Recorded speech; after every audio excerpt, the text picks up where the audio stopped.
Top quality और consistent performance के लिए सिर्फ सिल्वर पंप नाम याद रखना।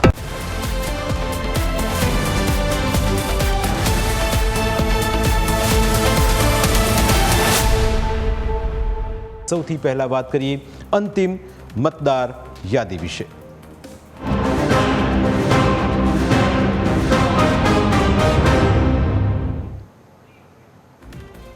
આખરે જેની રાહ જોવાઈ રહી હતી તે ફાઇનલ મતદાર યાદી જાહેર કરી દેવાઈ છે। અનેક પડકારો વચ્ચે 3.5 મહિના ચાલેલી સરની કામગીરી બાદ અંતિમ મતદાર યાદી પ્રસિદ્ધ કરવામાં આવી છે।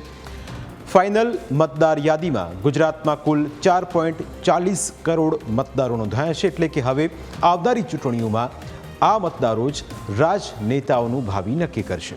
કોને ચૂંટવા અને કોને ન ચૂંટવા તેની આવી ચાવી હવે આ મતદારોના હાથમાં છે, જે લોકશાહીની મોટી તાકાત દર્શાવે છે। ડ્રાફ્ટ મતદાર યાદીની પ્રસિદ્ધિ બાદ 5.60 લાખ મતદારોનો વધારો થયો છે। આ મતદાર યાદીમાં 3.95 લાખ મતદારોના નામ ડિલીટ કરવામાં આવ્યા છે। રાજ્યમાં સૌથી વધારે 49,12,548 મતદારો અમદાવાદ જિલ્લામાં નોંધાયા છે, જ્યારે સૌથી ઓછા 1,94,653 મતદારો ડાંગ જિલ્લામાં નોંધાયા છે। સર દરમિયાન મળેલા નાગરિકોના અદ્યતન ફોટોગ્રાફ પણ આગામી મતદાર યાદીમાં પ્રસિદ્ધ કરવામાં આવશે। તેમાં હવે સૌ કોઈ એ જાણવા આતુર છે કે તેમના જિલ્લામાં કેટલા મતદારો નોંધાયા છે। અમે તમને દરેક જિલ્લાના આંકડા ઝોન વાઇઝ દર્શાવી રહ્યા છે, જેથી તમને સમજવામાં પણ સરળતા રહે। જો કચ્છની વાત કરીએ તો કુલ 14,95,785 મતદારો નોંધાયા છે। જો ઉત્તર ગુજરાતની વાત કરીએ તો ઉત્તર ગુજરાતના મહેસાણામાં 16,22,537, પાટણમાં 11,19,525, વાવ થરાદમાં 8,11,087 મતદાતા નોંધાયા છે, જ્યારે બનાસકાંઠા જિલ્લામાં 16,15,102, સાબરકાંઠામાં 10,77,301 મતદારો નોંધાયા છે।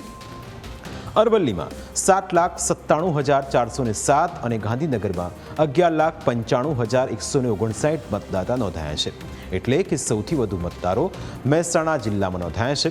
હવે સૌરાષ્ટ્ર ઝોનની વાત કરીએ તો સૌથી વધુ મતદારો રાજકોટ જિલ્લામાં નોંધાયા છે। રાજકોટમાં 20,88,779, સુરેન્દ્રનગરમાં 13,44,860 અને મોરબીમાં 60,87,133 મતદારો નોંધાયા છે।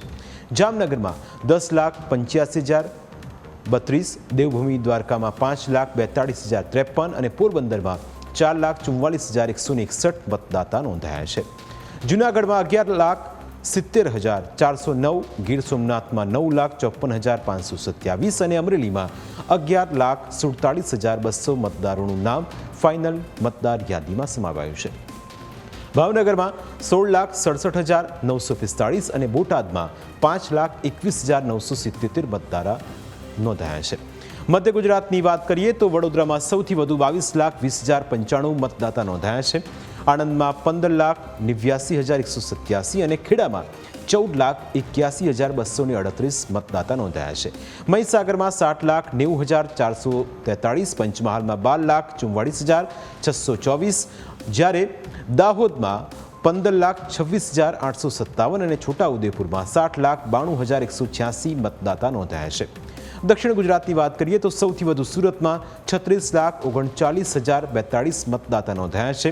નર્મદામાં 4,39,379 અને ભરૂચમાં 11,02,790 મતદાતા નોંધાયા છે।